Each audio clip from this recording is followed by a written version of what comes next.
జీవవాక్యము అనుదినము నడిపించు జీవవాక్యము, బాధలలో బ్రతికించు జీవవాక్యము, చీకటిలో వెలిగించు జీవవాక్యము, ఆపదలో ఆదరించు జీవవాక్యం, ఆపదలో ఆదరించు జీవవాక్యము, జీవవాక్యము, జీవవాక్యము, జీవవాక్యము, జీవవాక్యము.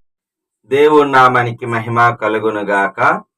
క్రీస్తు నందు ప్రేమైన దేవుని బిడ్డలారా, ఈ దినము నవంబర్ 7వ తేదీ లేఖన భాగము హెబ్రీయులకు రాసిన పత్రిక 4వ అధ్యాయములో నుండి దేవుని యొక్క వాగ్దానము 16వ వచనము, మనము కనికరింపబడి దేవుని యొక్క సహాయము కొరకు ఆయన కృపాసనం వద్దకు ధైర్యముగా చేరేదము. అవునండి, దేవుడు ఎంత గొప్ప కృప చూపించాడంటే, భూమి మీద మానవుడికి కృప చూపటానికి, కనికరం చూపటానికి మరి దేవుడు ఎంతో సంతోషిస్తున్నాడు. తప్పు చేసిన వాళ్ళని ఎవరు కూడా దగ్గరికి రానివ్వరు. కానీ బైబులు యేసు ప్రభువారు ఈ భూమి మీద ప్రతి మానవుడికి గొప్ప అవకాశాన్ని ఇచ్చాడు.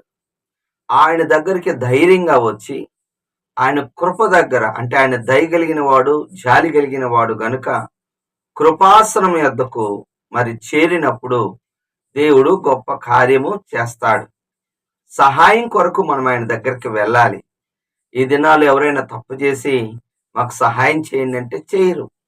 కానీ దేవుడు ఒక దొంగని కానీ, ఒక వ్యభిచారిని కానీ, ఒక హంతకుణ్ణి కానీ మరి దేవుడి దగ్గరకు వచ్చి, ప్రభా నేను ఈ పాపం చేశాను, నేను ఈ వ్యభిచారం చేశానని దావీదు ఒప్పుకున్నప్పుడు అతన్ని కనికరించాడు దేవుడు. అలాగనే మరి నరహత్య చేసిన మరి మోషే గారిని దేవుడు కనికరించి ఆయన నాయకుడిగా చేసుకున్నాడు. అంటే ఆయన దగ్గరకు వస్తే ఆయన కనికరించి నిన్ను కాపాడతాడు. మరి గుడ్డివారు కూడా, ప్రభువా మమ్మల్ని కనికరించుము. ఆ దినాల్లో గుడ్డివారు కానీ, మోగవారు కానీ, లేకపోతే ఏదైనా దీర్ఘకాలిక వ్యాధితో మరి శాపాన్ని అనుభవిస్తున్నారు అంటారు. కానీ దేవుని యొక్క కృప ఎంత గొప్పది అంటే, మరి ఆ గుడ్డివారు యేసు ప్రభువుని కనికరించమని అడిగినప్పుడు వారిని కనికరించాడు. వారి కేకల ద్వారా, దేవుని పిలవటం ద్వారా ఆయన నిలబడి, నేను మీ వల్ల నేను మీకేం చేయాలన్నప్పుడు, ప్రభా మా కన్నులు నువ్వు తెరవగలవాడివి, కళ్ళు నువ్వు తెరుస్తావు, నీకు ఆ శక్తి ఉంది అని ఆయన అడిగినప్పుడు, బతిలాడినప్పుడు దేవుడు వాళ్ళ నమ్మకం చొప్పున వారి కన్నులను ముట్టి స్వస్థపరిచాడు, బాగు చేశాడు. అవును, ఈరోజు నీకు నాకు గొప్ప అవకాశం ఉంది. కనికరము చేత దేవుడు మనల్ని బాగు చేయవాడుగా ఉన్నాడు. హల్లెలూయా. మా గృహంలో కూడా మరి మా చెల్లెలు జ్యోతికి మరి ఆ పోలియోతో మరి భయంకరమైన మరి నడవలేని స్థితి, చాలా పెద్ద పొట్టతో నడవలేని స్థితిలో ఉన్నప్పుడు, ఎంతో బాధపడుతున్న సమయంలో చాలా మంది ఈ పోలీస్ కోటేశ్వర గారి యొక్క పాపము బిడ్డని కొట్టింది అన్నప్పుడు మా తల్లిగారు ఎంతో బాధపడ్డారు. తర్వాత ప్రార్థించిన కొన్ని దినాలకు, దాదాపు సంవత్సరం వరకు మంచంలో ఉన్నది. మరి ఒక దినాన ఒక వ్యక్తి వెళ్తూ, బొప్పాయి కాయలు పెట్టండి ఈ బిడ్డకి అని అన్నప్పుడు, దేవుడు ఆ బిడ్డ ద్వారా మాట్లాడాడేమో అనిపించింది మా అమ్మగారికి. బొప్పాయి కాయలు తెప్పించుకొని మరి తినిపించినప్పుడు దేవుని మహాకృప, మరి ఆ బిడ్డకి స్వస్థత కలిగింది. తర్వాత స్కూల్లో మంచిగా రన్నింగ్లో ఫస్ట్ ప్రైజ్, తర్వాత ఉద్యోగం, వివాహం, పిల్లలు. హల్లెలూయా. దేవుడు కనికరం అండి. మానవుడి ద్వారా శాపం వస్తే దేవుడి ద్వారా కనికరం వచ్చింది. హల్లెలూయా. ఎంత గొప్ప విషయమో తెలిసిన, మానవుడు పాపం చేసి శాపాన్ని తెచ్చుకుంటే శాపాన్ని తొలగించేవాడు దేవుడు. నయమాను కలిగిన కుష్టును బాగు చేస్తున్న దేవుడు అండి మన ఆయన దగ్గరకు వస్తే ఆయన కనికరించగలిగిన దేవుడు. రుణాలతో బాధలతో ఉన్నా కానీ ఆయన చెంత చేరు దేవుడు ఒక దినాన నీ రుణాలను కూడా తీరుస్తాడు. హల్లెలూయా. ఇది ఒక్క పూటలో జరిగిద్ది అని అనటం లేదు, కానీ మనము సహాయం అడుగుతూ ఉన్నప్పుడు దేవుడు తన కృపను చూపించగలడు. మరి ఒప్పుకోవాల్సిన పాపం 7వ వచనం అవిధేయత. అవిధేయత వల్ల మరి ఇజ్రాయేల్ ప్రజలు మొదటి తరం వారు, అంటే అప్పుడు ఉన్న కాలంలో ఎర్ర సముద్రాన్ని పాయలై చూసిన వారు, కన్నుల ముందు గొప్ప కార్యాలు చూసిన వాళ్ళు, ఆకాశము నుండి మన్నా పడుట మరి చూసి తినిన వారు అవిధేయత వల్ల, అవిశ్వాసం వల్ల ప్రవేశించలేకపోయారు. అవును, అవిధేయత అంటే పూర్తిగా లోబడటం. మొదటి సమూయేలు గ్రంథములో 13వ అధ్యాయం 13వ వచనములో మరి సౌలు అంటాడు, నేను అవివేక పని చేసే తిని.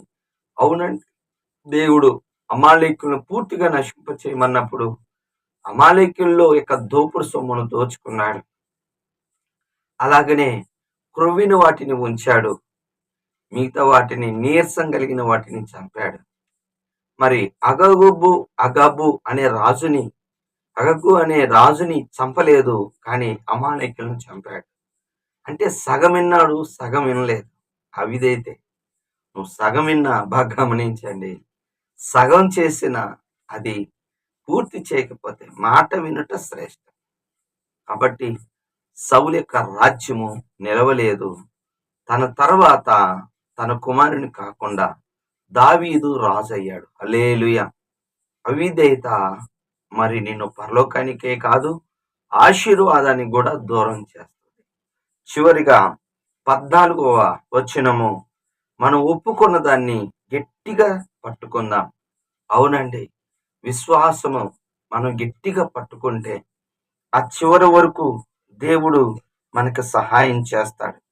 అంతము వరకు మన విశ్వాసాన్ని కాపాడుకుందాం. ఎందుకంటే హెబ్రీయులకు రాసిన పత్రిక 3వ అధ్యాయంలో మన విశ్వాసమును అంతం వరకు పట్టుకొని గట్టిగా ఉంటే క్రీస్తుతో కూడా నువ్వు పాలివారం అవుతావు. హల్లెలూయా.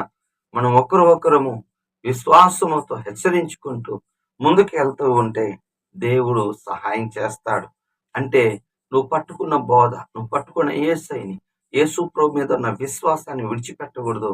అంతం వరకు సహించినవాడు, అంతం వరకు ఉన్నవాడే జీవ కిరీటాన్ని పొందుకుంటాడు. 2 తిమోతి 4:7 అపోస్తలుడైన పౌలు గారు చివరగా తన యొక్క మరణ సమయంలో చెప్తున్న గొప్ప విలువైన మాట, నేను మంచి పోరాటం పోరాడుతుంది, విశ్వాసమును కాపాడుకోండి.